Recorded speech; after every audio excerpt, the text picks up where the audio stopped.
I'm on the road at 0500 on July 7th trying to find some trains on the Canadian Pacific mainline up here in the North Country. My destination this morning is the Port Kent Amtrak station about 12 miles south of Plattsburgh, New York.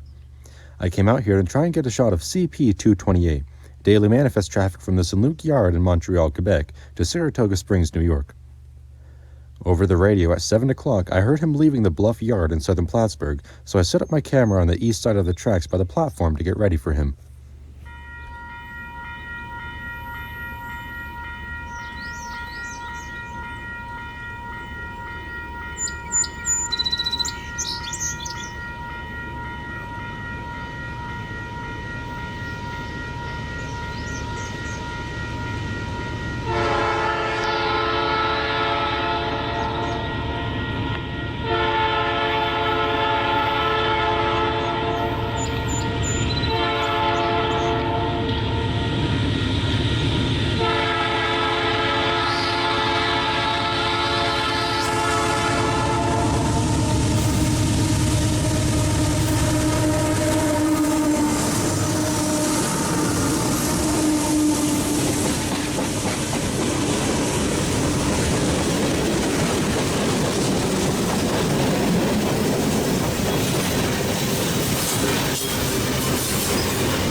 After him, I headed north up to Plattsburgh to try and see if I could catch anything else. I parked in a parking lot near the Connecticut Avenue crossing in hopes of catching today's G51 doing his rounds over here in Park, New York. At 11:30, the scanner came on. G51 was clear of the Bluff control siding heading right towards me. Within a matter of minutes, GP20 Eco 2209 appeared from behind the foliage pulling a small string of hoppers down the Park industrial track.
I hopped back into the car and sped off to the Arizona Avenue crossing about 3/4 of a mile up the line.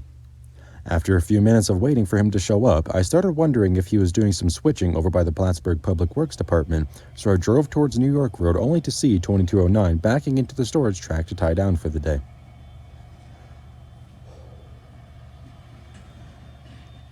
I spent most of the day in Plattsburgh until Harrison from North Country Trains let me know that a late-running CP 929 was making his way up the line. I drove down to Wickham's Marsh in Port Kent to get a shot of him in the nearly perfect evening golden light. After a short wait, 929 rounded the corner with Norfolk Southern SD60E 6958 in the lead. Like today, 929 almost always has Norfolk Southern power up front because the train actually originates on the Norfolk Southern in Binghamton, New York. Once the train reaches the Canadian Pacific in Saratoga Springs, instead of swapping off the power to replace it with Canadian Pacific locomotives, the railroads found it easier to just run the Norfolk Southern engines all the way up to Montreal.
The chase was now on.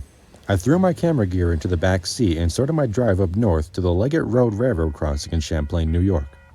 I arrived, and after a brief 10-minute wait, 929 showed up just before sunset heading north towards the Canadian border.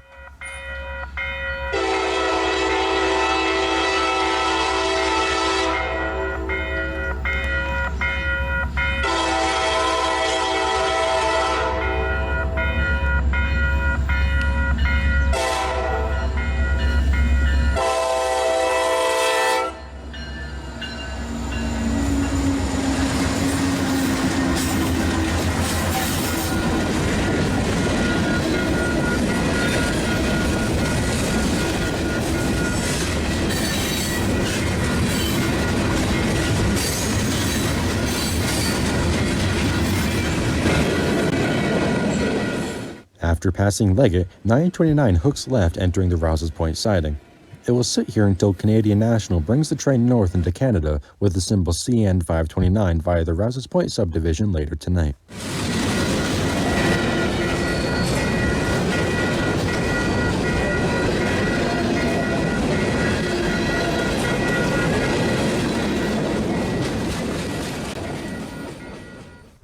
"929 would be the last train of the day for me as I was getting pretty tired and still had an hour drive ahead of me to get back down south to where I was staying. I was back out along the High Iron on the 13th for another CP228 mixed freight train. I'm out here by the Lapham Mills Railroad crossing at 0600 on this Monday morning. The birds are chirping and a slight fog has set over the area. Such a peaceful morning to get out and hit the rails. Well, at least it was a peaceful morning until the deafening horn on top of CP9377 was blown. At 6:47, he started sounding his horn for the Rock Road crossing, which is under a quarter-mile away from where I was set up. Less than a minute after passing Rock Road, the Lapham Mills crossing gates activated and 228 passed by.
Because I was already in the area, less than 10 minutes away from Park, I decided I'd try to get another shot of the G51 local. After grabbing breakfast nearby, I found that I may have spent a little bit too long eating as I almost missed G51. 2209 was running Long Hood forward towards Bluff to work the yard for a bit before he heads north.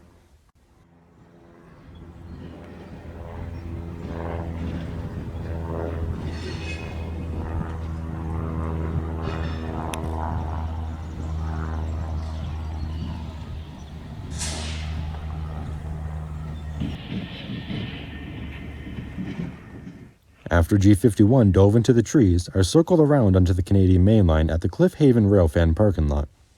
G51 was in the bluff yard for close to an hour, finally getting clearance north to the mill at 9:20. Shortly after, G51 passed by with a single Canadian Pacific boxcar in tow.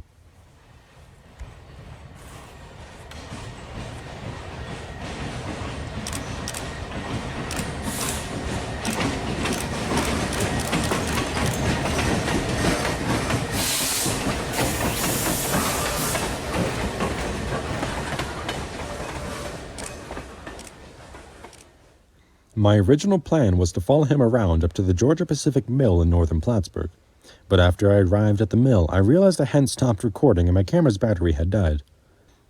At 11:30 a.m., I was out along the rails again to catch another 929.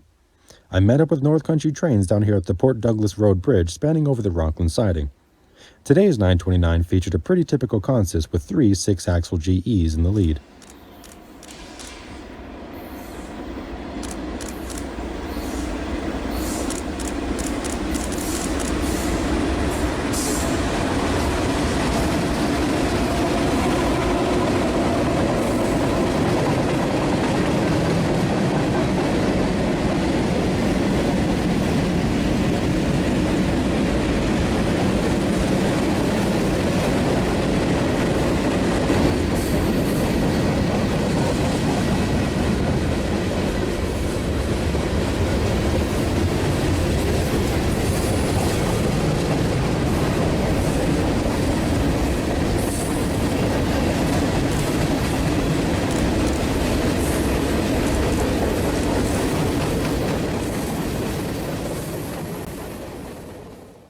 After the train passed Rockland, Harrison chased it up north, but due to some car problems, I was unfortunately forced to call it a day. The next day, we met up again by Wickham's Marsh for CP 528. 528 is a unit ethanol train that usually runs 2 or 3 times a week, bringing loaded ethanol tanks from various industries in the Midwest into Albany, New York.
I headed back out onto the line a few days later to catch another 929 near Port Kent, New York.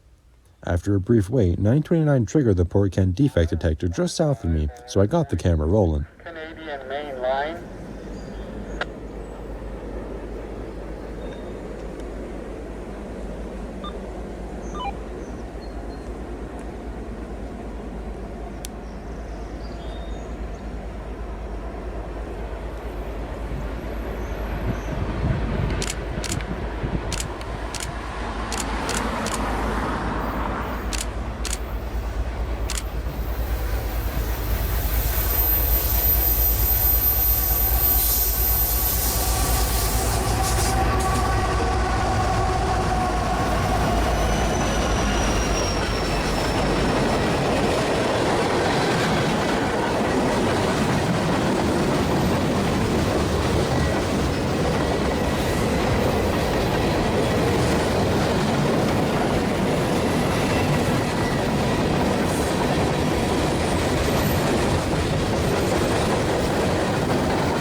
The final car of the train passed, and because this would be the only train I'd see today, I figured I might as well chase him up north.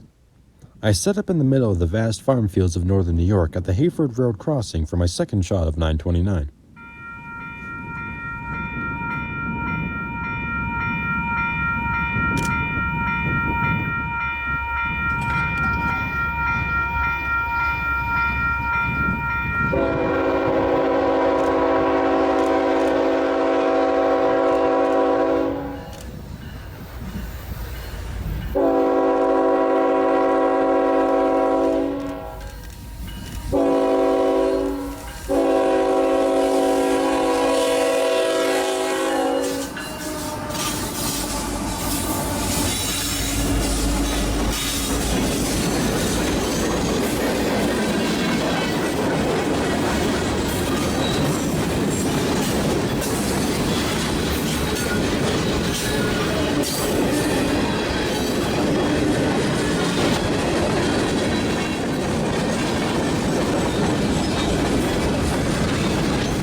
Like the previous 929, shortly after passing the crossing, he would be coming to a stop at the north end of the Rouse's Point siding, where Canadian National would take over and bring the train to its final destination in Montreal.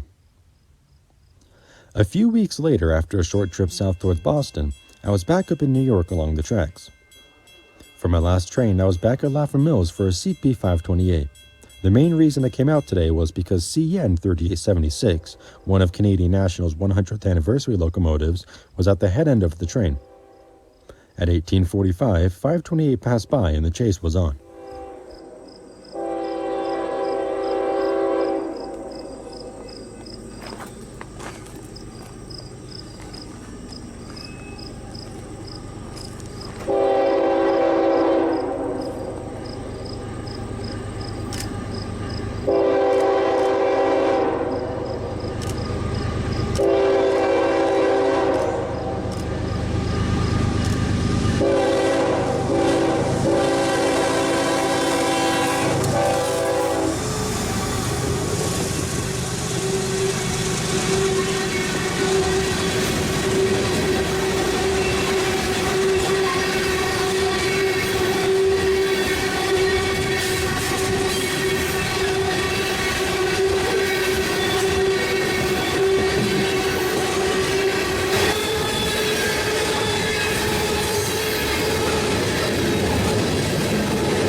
I chased him south to the Route 22 railroad crossing just north of Westport, New York.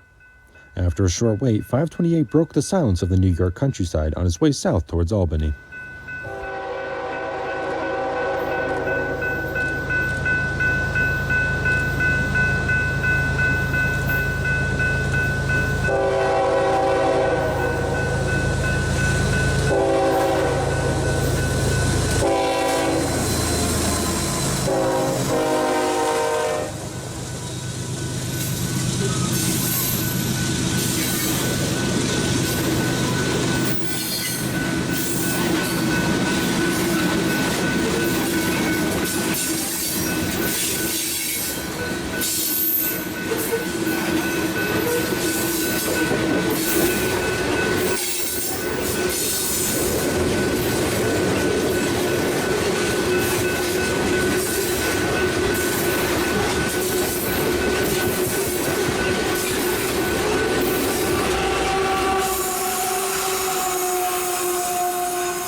And that concludes the action I saw over the 2022 summer up here in New York.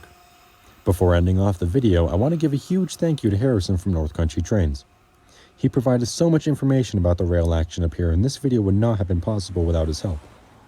I highly recommend you check out his channel linked down below. He has tons of great content of trains in this part of the country, so definitely go give him a subscribe. Thank you all very much for watching. I hope you enjoyed this video. Bye.